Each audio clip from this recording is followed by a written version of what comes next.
சுவாமியே சரணமையப்பா. இந்த பதிவை கேட்டுக்கொண்டிருக்கும் ஐயப்ப பக்தர்களுக்கு கோடான கோடி நன்றியை தெரிவித்துக் கொண்டு இன்றைக்கு நம்ம யூடியூப் சேனல்ல சபரிமலைக்கு செல்லும் ஐயப்ப பக்தர்களுக்கான மிக முக்கியமான வழிபாட்டு பதிவுக்குள்ள போறதுக்கு முன்னாடி நம்ம யூடியூப் சேனல் யாரெல்லாம் சப்ஸ்கிரைப் பண்ணுங்க, ஷேர் பண்ணுங்க, லைக் பண்ணுங்க. பதிவுக்குள்ள போயிடலாம். சபரிமலைக்கு பயணிக்கும் ஐயப்ப பக்தர்களின் பாதங்களுக்கு இந்த சுவாமிநாதன் ஜோதிடர் சில பிரார்த்தனைகளை வலியுறுத்தி கேட்டுக்கொள்கின்றேன். இருமுடி ஏந்தி கிளம்பிய பிறகு வீட்டில் போய் வருகிறேன் அல்லது போய் வருவதற்கான அனுமதி கேட்கக்கூடாது.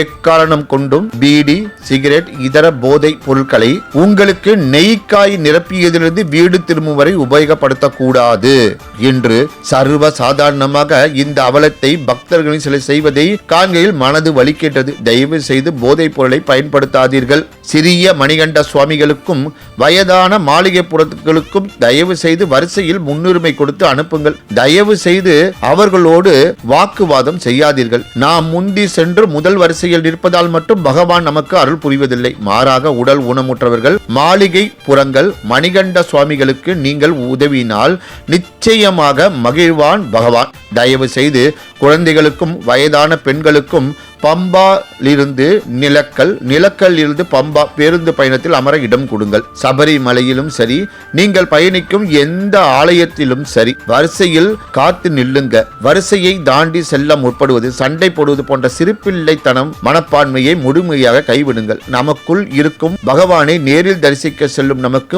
மௌனமும் ஒடுக்கமுமே முக்கியம். குழுவாக செல்லும் சமயம், உணவு செய்து பரிமாறும் சமயம் சில குறைகள் இருக்கலாம். அதை பெரிதுபடுத்தி வீண் சச்சரவு செய்யாதீர்கள்.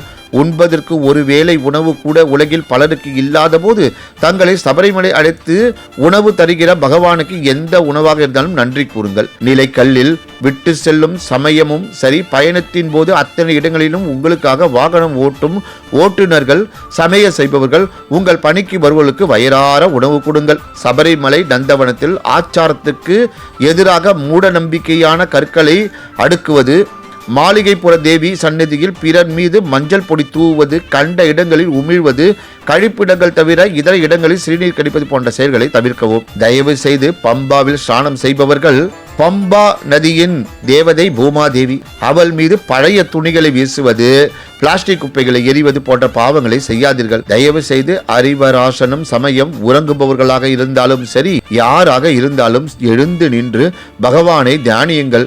அந்த உணர்வு எல்லாம் கிடைக்க பெறாத ஒன்று. அனுபவித்து பாருங்கள், அதன் மகத்துவம் புரியும். பயணத்தின் போது அதிக மன முதிர்ச்சியோடு பயணிங்கள். உள்நாட்டிலும் வெளிநாடுகளிலும் சபரிமலைக்கு வர வாய்ப்பு கிடைக்காத என இயங்குபவர்கள் தற்போது எத்தனையோ ஆயிரம் பேர் இருக்கையில் உங்களை அழைத்த அவனுக்கு நேர்மையாக இருக்க முற்பட வேண்டும். மடியில் கனம் இல்லாத சன்னியாசிக்கு வழியில் ஒரு பயமும் இல்லை.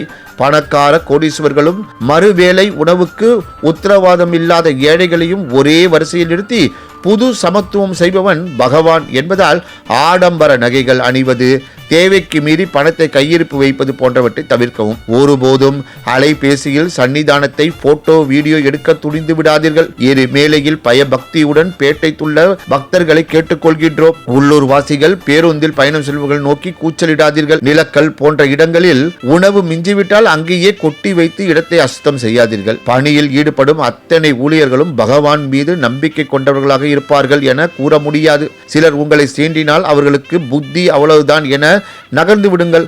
அவர்களோடு விவாதங்களை தவிர்த்து விடுங்கள்.